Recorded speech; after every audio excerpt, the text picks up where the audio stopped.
Part 1 मध्ये मी तुम्हाला सांगितलं होतं की आपण एक बेसबॉल बॅट आणली. आता पुढे बघूया. या पार्सलची अनबॉक्सिंग केल्यावर लगेच आपल्याला विस्कीला फिरवायचं काम लागलं. त्या विस्कीला फिरवता फिरवता मला माझ्या एका मित्राची आठवण आली. त्याची सोडा विषय सोडा. तू समझा? हाँ.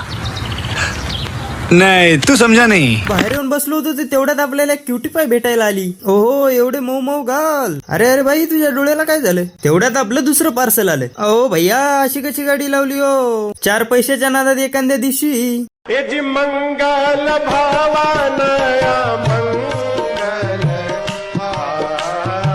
जाऊ दे, आपल्यामुळे उगो कोणाला कशाला मारायचं. मस्त पेमेंट वगैरे करून आपलं पार्सल घेऊन निघलो हॉटेलकडे. आता या पार्सल मध्ये काय आहे चला सांगतो. या पार्सल मध्ये आहे डॉक्टर चॉईसचे प्रोटीन ओट्स आणि पीनट बटर. अभी तुम्हारा भाई कल से बॉडी बनाने वाला है. ओट्सचं पॅकेट तर निघलं आयच्या गावात. पीनट बटरचा डबा काय निघतच नाही. रुक अभी तेरा गेम बजाता हूं.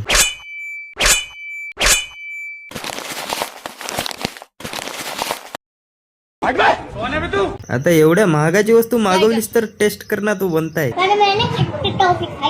तेवढ्यात विकी भाऊचा कॉल आलाय की चला आपल्याला गावात काहीतरी काम आहे. हा सूर्य सुद्धा आम्हाला बघून लाजतोय. एवढे कसे दलिंदर आहो रे आपण.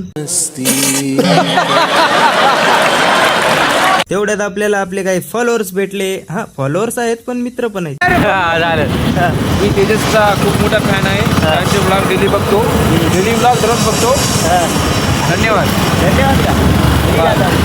कमेंट बॉक्स वाचून जावा, दिल्या घरी सुखी राहावा. गावात जायचं विशेष कारण होतं की साई भैयाला आणायचं होतं. हॉटेल आल्यावर बघितलं की आपल्याकडे 2 नवीन सस्याचे आगमन झालेले आहे. आमच्याकडे एक काळा ससा आहे, एक पांढरा ससा आहे. आम्ही आता गरीब राहिलेले नाव. आता या दोघांना त्यांच्या घरी सोडून आम्ही पण आमच्या घरी जातो. तोपर्यंत लाईक, कमेंट, फॉलो आणि शेअर नक्की करून घ्या.